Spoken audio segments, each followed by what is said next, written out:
Magandang hapon po sa ating lahat.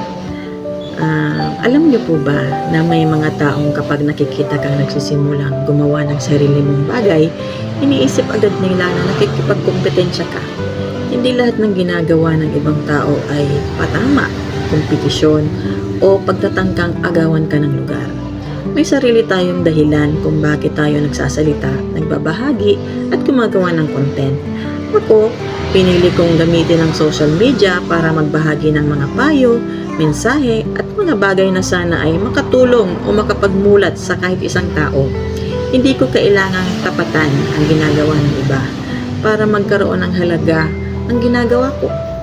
Hindi kita kakompetisyon. Hindi kita kailangang lampasan. At lalong hindi ko kailangang patunayan na mas magaling ako sa'yo. Kung pareho tayong nagbablog, hayaan nating pareho tayong umunlad.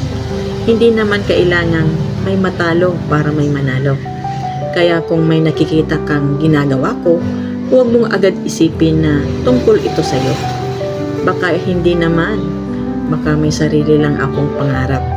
Sariling mensahe at sariling dahilan kung bakit ko ito ginagawa. I choose peace. I choose silence. I choose to do my own thing without stepping on anyone. At sana, ganoon din ang matutunan nating lahat.